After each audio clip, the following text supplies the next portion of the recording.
Here on page 27 we find one of the great and famous tales of the Gemara.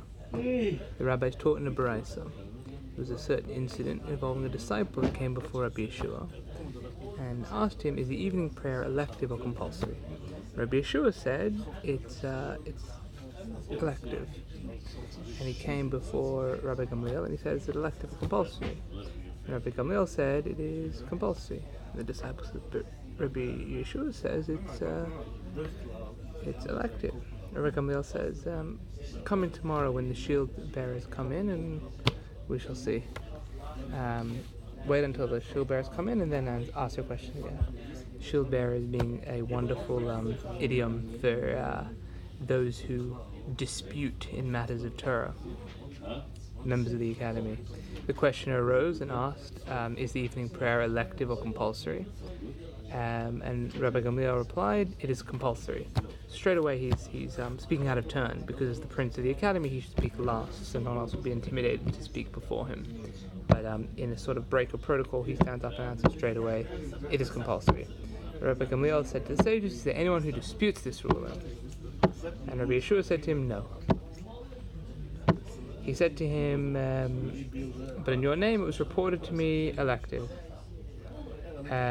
And then he said to him, stand up, Yehoshua, stand up on your feet and let them testify against you.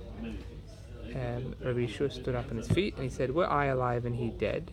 The living are able to contradict the dead. Now, however, that I am alive and he is alive, how can I contradict the living? He had to admit that he did in fact say that it was elective.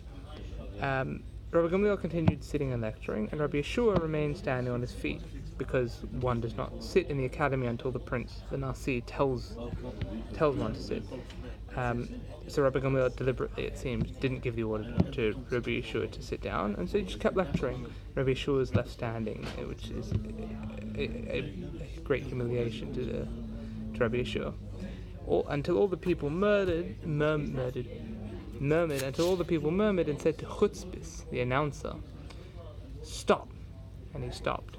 Chutzpis, the announcer, was a guy who stood next to Rabbi Gamliel, and Rabbi Gamliel would say the lecture in a reasonable voice, and Chutzpis would say it louder to people. So they stopped him. And they said, how long will Rabbi Gamliel go on distressing Rabbi Yehoshua? On Rosh Hashanah last year he distressed him. In the matter of the first one of the incident was Rabbi Tzadok who distressed him. Here too he distresses him. Come, let us depose him. Get rid of Rabbi Gamliel. And whom shall we appoint in his stead? Shall we appoint Rabbi Yehoshua? Well, we can't, he's personally involved in the incident.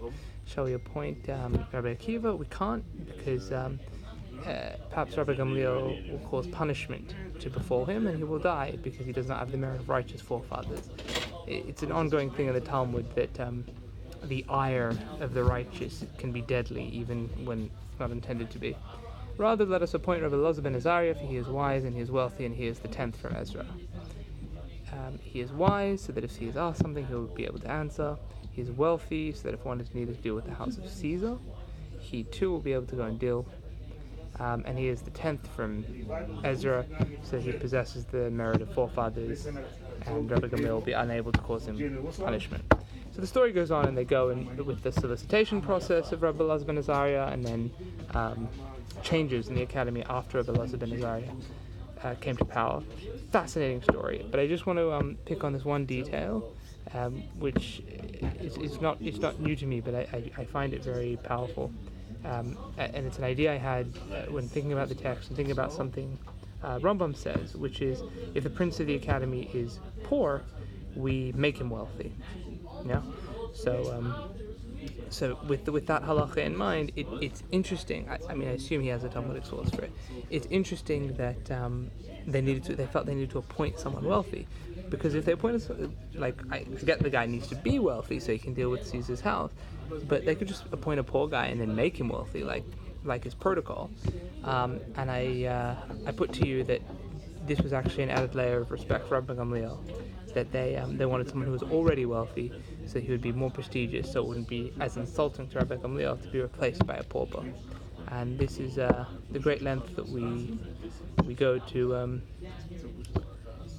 maintain respect for our fellows. And what is it? Who is respected by God? He is respected by his fellow man. He shows respect, and so on.